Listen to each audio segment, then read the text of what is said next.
How's everyone doing this morning? Oh, awesome. I thought y'all would like still be waking up, but that's awesome. I'm here to talk to you about Angular plus RxJS plus WebSockets, Spy Life. But a little bit about me before I jump into that. My name is Maham Boghani. I am from Miami, Florida, Miramar actually, but like who actually knows suburbs? So I always say, yeah, I'm from Miami. As you can see in the picture, that's like a part of my team, and we're like wearing shorts in the middle of winter. You know, we're definitely South Floridians. Yes, shout out to South Florida. I did my undergrad in accounting. I got my accounting degree, and I was ready to start working as an auditor. And I was like, I kind of don't want to do this for the rest of my life. So let's do software engineering, because I love that. And I've been a software engineer at Ultimate for 2 years now. Shout out to my Ulti peeps, I see you. My Twitter is @Maham Boghani if you would like to contact me. I am a professional goofball. You will notice throughout the talk I'm so goofy. So let's jump in. What does HTTP stand for? I'm sure most of you know. How to troll pandas. Step 1, go to your local zoo. Step 2, accept that you're going to be doing a lot of eye rolling because of my jokes for the next 25 minutes. I apologize from now. But really, what is HTTP? So think about the last website that you went on between yesterday and today. And like chances are within the last 24 hours, you probably went on some site because the internet is just so ingrained in everything that we do. So think about that page that you were looking at. All of the content, those images, the HTML that came through, all the data. That was a request made from the client to the server. The server was like, hey, like, I have this info, let me send it back to you. We got it back, the client displayed it on its page, and that was the end of that request response cycle. And HTTP is just like at the heart of all sites on the internet. Like let's take a look at twitter.com.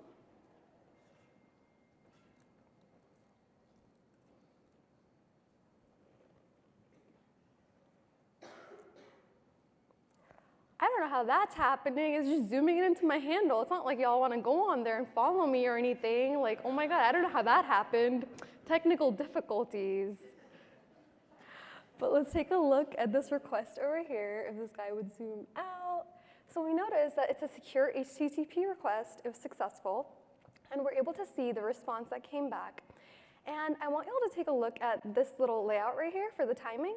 Not asking anyone to memorize the numbers. There won't be a pop quiz that I can speak of right now.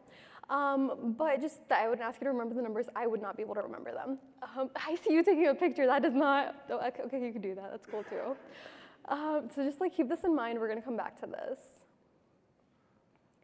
So HTTP is like a conversation. Have you ever been in that situation where you really just want to know like one thing? So you start talking to somebody and you ask a question and they give you the answer. But then they go on to keep talking and talking. And don't get me wrong, it's nice to like talk to people, but there are days that you're just in a hurry. You just want the answer, you want to go. But then they start telling you what they had for breakfast and their kids' basketball stats. And it's just like, that's great, you know, go Tommy, go Gators, but like I really need to go. So HTTP is that considerate conversationalist that like politely stops. They're like, hey, you asked for this, you got this back, we're cool. But like, they take it a step further. They're like, okay, our connection is over. This friendship is over. I gave you what you asked for. Now you gotta like friend request me again if you want more info. But if it's like juicy gossip, like that story like about like your friend that went on a date or something, and you just want to know all this information, but it's like pulling teeth. They're literally only giving you the answers to the questions that you're asking, and it's like you keep having to ask all these different questions. And it's like, you know, just give me updates as you get them. Like I don't want to keep asking you like, hey, what happened? Or like a package delivery, like you keep checking, like, oh my God, is it here yet? Is it here yet? And for those of us that have Amazon Prime, like shout out to 2-day shipping, thank you Prime. But like those things that don't have that pesky like Prime symbol next to it, and when we go to like go through USPS and like 5 to 7 standard delivery, oh my goodness. And you're constantly checking like, where's my package at? Where's my package at? And it's like, hey, great, it's processing at the USPS CERT facility again, whoa. Or like a more realistic example, like a chat app. Say you're on Slack. We all mostly use Slack or Facebook Messenger or some other form of messaging. And you're constantly asking the server, like, hey, do you have any new messages? Do you have any new messages? At some point, the server is going to respond with this image right here, and that's not very fun. I mean, it's not really, hopefully not. Ideally, what you would like is to open up this connection, and you get information back from the server. And like as new things come through, you just keep getting them back, and as long as that connection is open, you just keep getting information. Like that would be super ideal. That's what WebSockets do. How cool is that?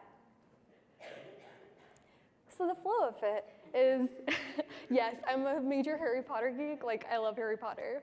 So we have Hermione, Ron, and Harry here. They're all the best of friends. They have this like group chat together. And Hermione is mad at Ron. Like, of course, again, when does that not happen? And she like ferociously, like furiously types up this message, and it's like, it's Wingardium Leviosa. Gosh, Ron, like get it right. And she sends it to the server, like hits that send button, goes to the server. The server is like, oh great, Hermione's mad at Ron, what's new? Let's see who's connected to me. So Hermione, Ron, Harry, all part of this chat group are connected. So they're like, okay, so the server's like, I'm gonna send it to each of them because they are connected to me. And so they all get this message that was sent by Hermione. And any messages, as long as they're connected, they just go through, and as long as you're connected, the server will give. So that's how WebSockets basically work. Some well-known sites that use WebSockets are Slack, Quora, Netflix. Are you still watching? Are you still listening to this talk? Facebook Messenger. So let's open that up.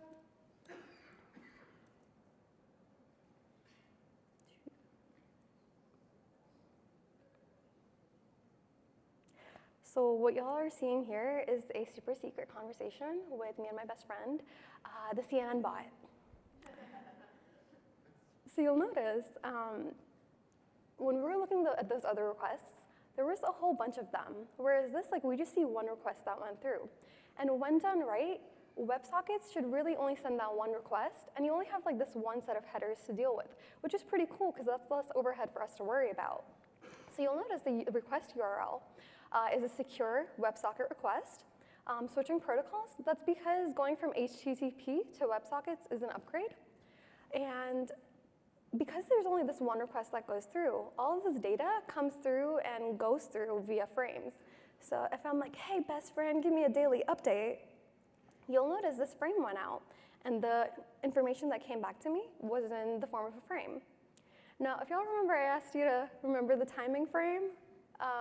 Over here, you'll notice we don't have any numbers, and it looks very different from what we saw earlier. And it's like, hey, like, is this something I need to worry about?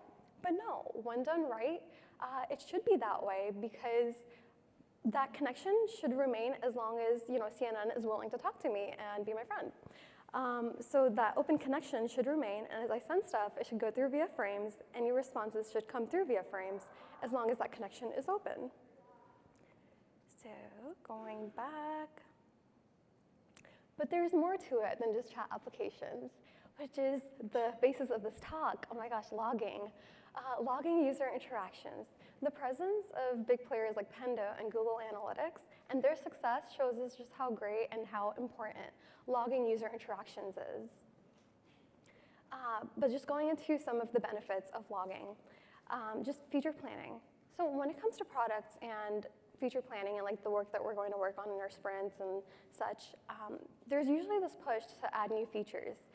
But what we don't think about is there might be a feature out there that the customer really likes, and maybe we could prioritize enhancing that.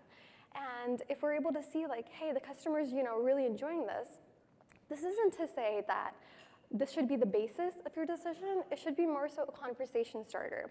Like, hey, I see that this feature is getting used a lot. Let's do some more research and maybe talk to UX or something, and let's find out and corroborate through that data and then make a decision to invest our time and our resources in that as well. And at the end of the day, like if the customer's happy, why not try to make them even happier? And that's what we want. We want a product that we can be proud of and happy about, and it makes us happy to be working. So just seeing that, like, hey, like this one is doing well, we can then maybe, like there are times that we just want to get it out. Like I'm guilty of it too. Like I'm like, okay, I've spent way too long on this. I need to get this out. We just ship things. We might not necessarily have focused on the performance of it, or we may have incurred tech debt. You'll notice that it says buy-in next to it. I don't mean buy-in for tech debt, because we're like, no, we don't want tech debt. We don't want tech debt. Adds a whole bunch of tech debt in the next release. But this is more so having reasoning behind why we should address that tech debt, we can say like, this is a feature that is very important to the customer, so let's give it a strong foundation by addressing the tech debt for it and improving the performance, and just keeping the consumer happy and investing our resources over there so that they're happier. So I made a little demo to kind of demonstrate WebSockets and using them for logging. This is the URL. If you would like your post or any interaction to be featured on the demo, the URL is ng-atl-ws-webapp.firebaseapp.com. That is such a mouthful. I do not know what I was thinking when I made it this long. But if y'all would like to head over there and write up anything, it'll show up on the newsfeed. Let's go on over.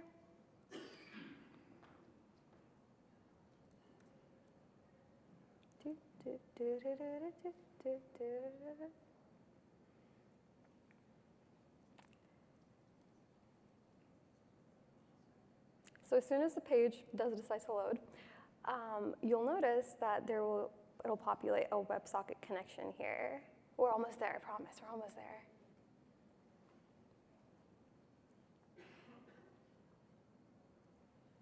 It's taking longer than I expected. Oh, there we go, yay, woo!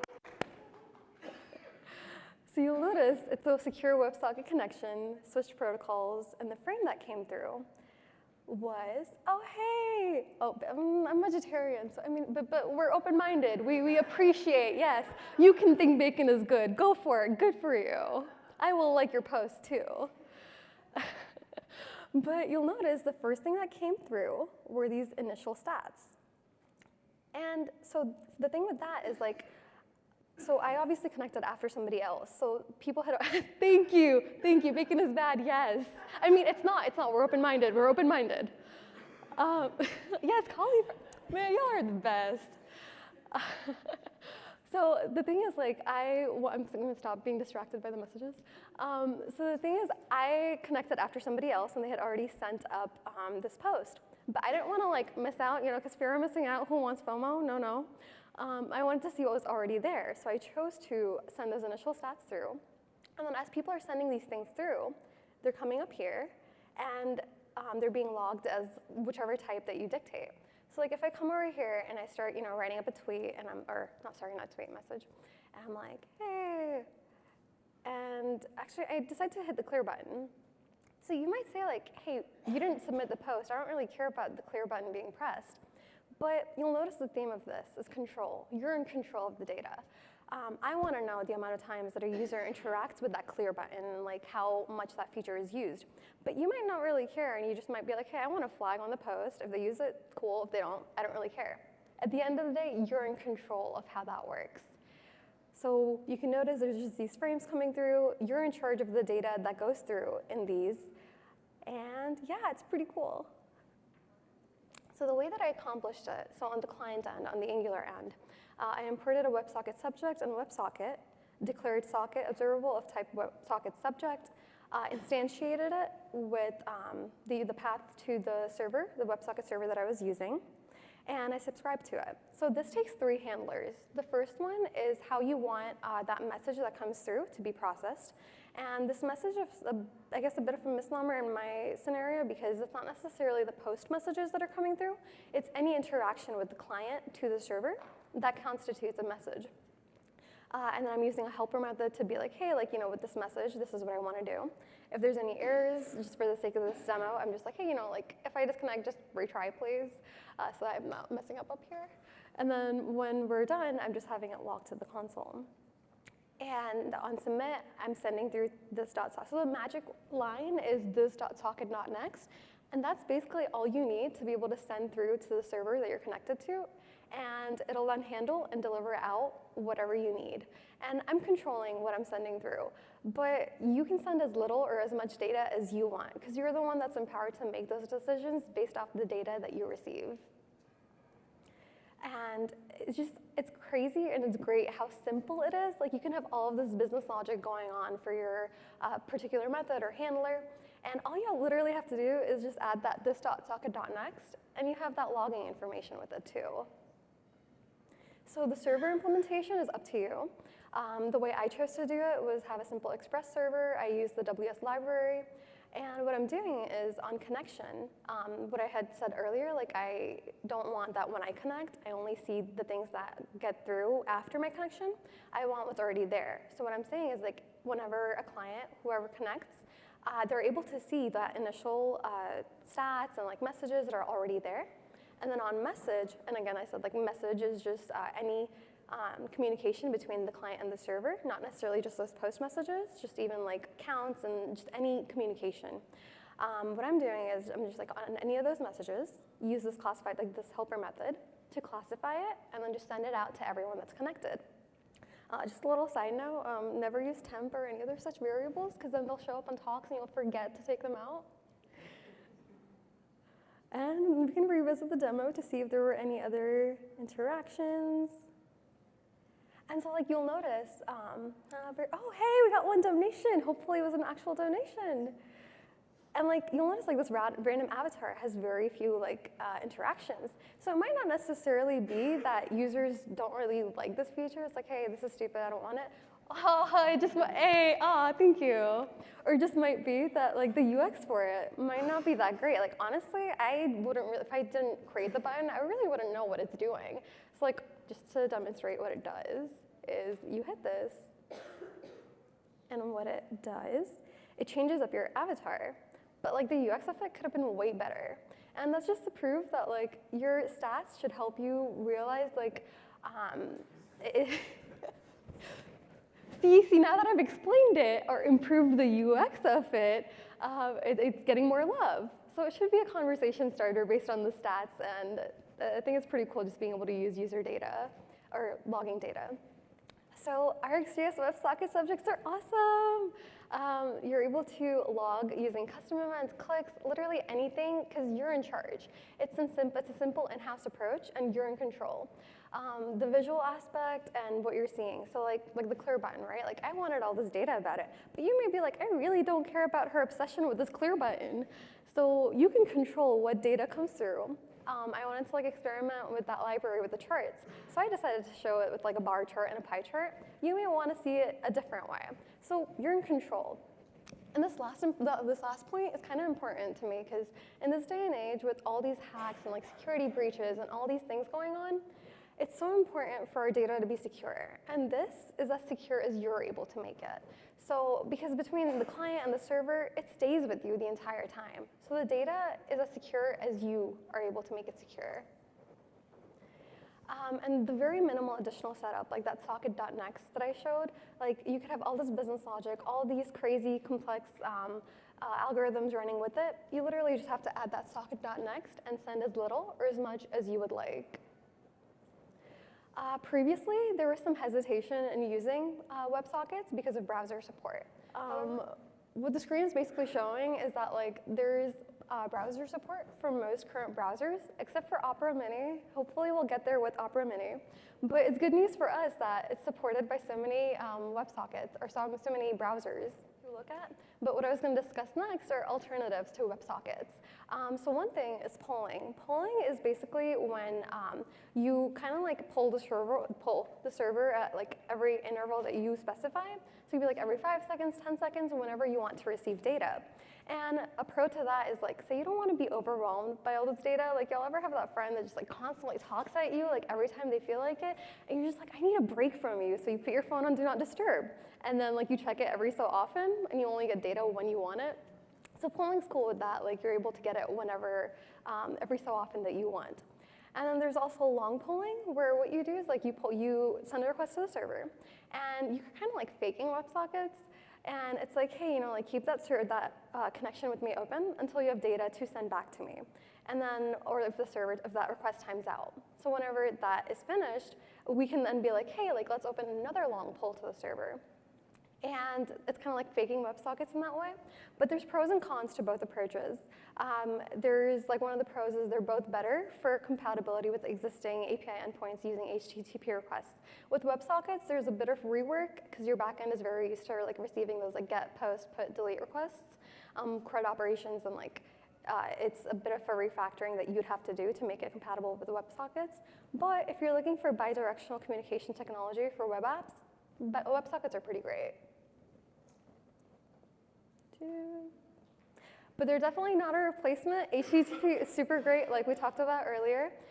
It's just a protocol upgrade between the two. And there's definitely things like load balancing that would have to be taken into consideration because there's just so much data coming through when you're dealing with WebSockets.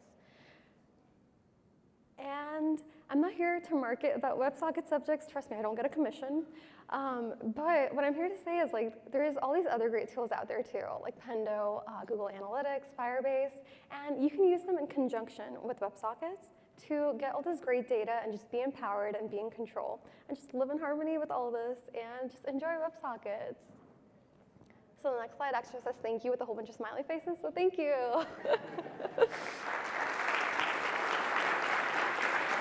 Wow, that was one heck of a way to open up the conference. I have so many questions on gRPC versus WebSockets. You can direct them to Ryan. Long polling. You expected I would know this? Yeah, I got my laptop right here, No. so I'll pull it. You want a whole other talk? I won't start with that. That's just mean.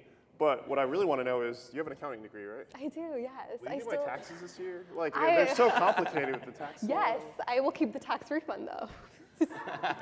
We'll split it. Refund, yeah. What if there's no refund? Deal. I don't know you. So, someone may have told us that might have been your first conference talk. Yes, it was. Wow. Wow. Did your first conference talk ever look that good? No. That was amazing. Like, seriously. Thank you. Like, I've spoken quite a few times, and like, I still don't think I'm that good. So No, that was that's not the amazing case. talk. Well done. Thank Very you. good. The Yeah. slides And even went with out in the middle. technical difficulty, you still managed to pull through. You don't need Steve Jobs' help. It's good. Oh, you guys are great for my ego. No, but why do you think WebSockets, I think people still underutilize them. I think it's some of the coolest technology we have access to. Why aren't they more popular? For sure. So up until recently, browser support was an issue. There's also like backwards compatibility with your backend, having to have it also receive and respond to WebSockets. Most things are just set up for HTTP. It's like one of those things like, it's already working, why do you want to go back? Like there's like that push for new features and it's just many things to take into consideration. So it's definitely something that should be explored, I agree. And there's definitely underutilization of it, I would agree. Well, yeah, there's a lot of great use cases for them too, which I like that you had some examples of that too. Thank you, yeah. I like your courage doing a live chat app. That's, you're betting a lot on the audience being appropriate. But they were, they were. People are, honorable and polite, and definitely don't send poo emojis or bacon jokes. Like, no, we are above that. We're here. See, this is why I didn't do it in San Francisco. That's true. You would get some very interesting we'd be nice. Well, thank you so much for giving such a great talk, and it was really great. It was your first talk, and you did well. We want to give you this gosh. front-end happy hour t-shirt because you nailed that for your Yeah. first talk. That was amazing.